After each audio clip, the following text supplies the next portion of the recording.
Nais mo bang alamin kung ano ang salitang ugat? Panoorin ang video ito upang malaman mo. Keep on watching to learn something. This is your teacher She, and welcome back to my channel. Before we proceed, please don't forget to hit the subscribe button, okay? Upang mula sa mahabang salita ay maaari tayong makahanap o makabuo ng maikling salita. Iyan ang ituturo sa iyo ng araling ito. Likas sa ating mga Pilipino ang pagiging palabasa. Sa bawat babasahin na ating binabasa tulad ng salaysay, kwento, at iba pang babasahin ay may mga maikling salita na nakapaloob sa mahabang salita na tinatawag nating salitang ugat. Dapat mo itong maunawaan.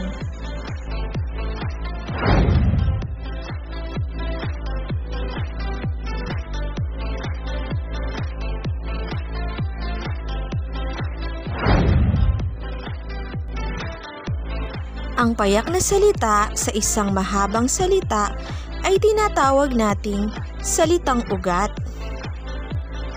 Halimbawa, maganda. Ang salitang ugat ng maganda ay ganda.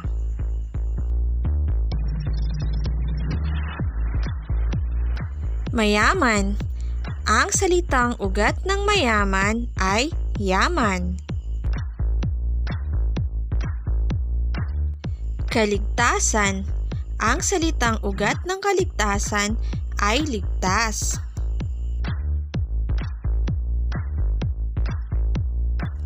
Kabahayan. Ang salitang ugat ng kabahayan ay bahay.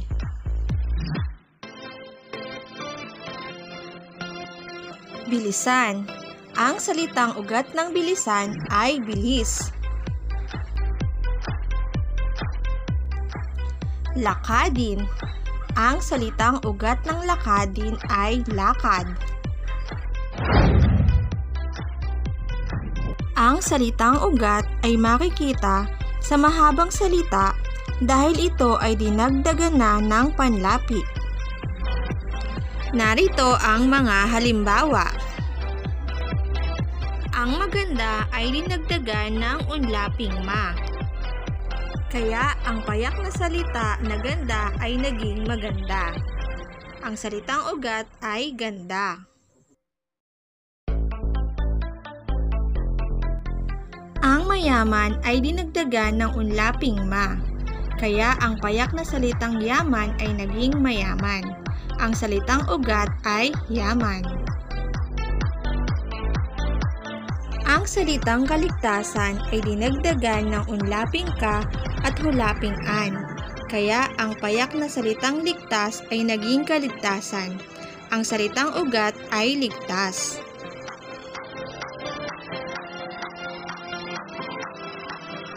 Ang salitang kabahayan ay dinagdagan ng unlaping ka at hulaping an. Kaya ang payak na salitang bahay ay naging kabahayan. Ang salitang ugat ay bahay.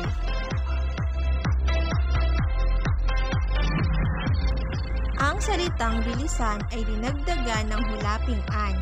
Kaya ang payak na salitang bilis ay naging bilisan. Ang salitang ugat ay bilis.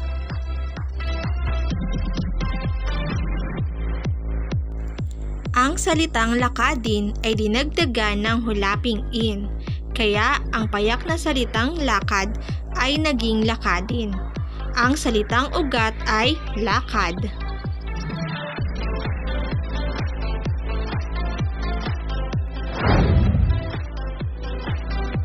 Ang pag-unawa sa binasa ay isang paraan upang makilala natin ang salitang ugat na nakapaloob sa mahabang salita.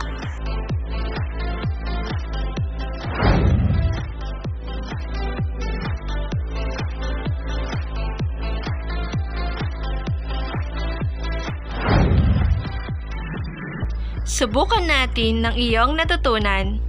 Bilugan ang salitang ugat sa loob ng panaklong na makikita sa mahabang salita. Number 1. Mabilisan. Bilis. Tama. Number 2. Natahimik.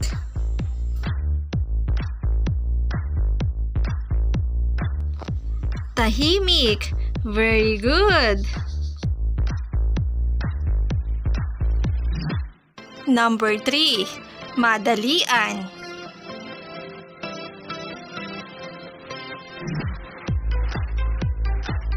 Dali. Very good. Number 4. Kahusayan.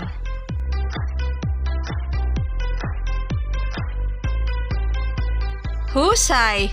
Napakagaling.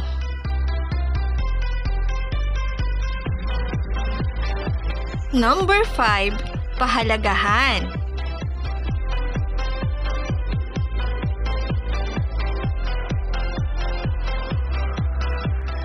Halaga.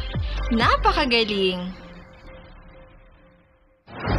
Thanks for learning with me. Subscribe to my channel for more educational videos. God bless us all. Bye!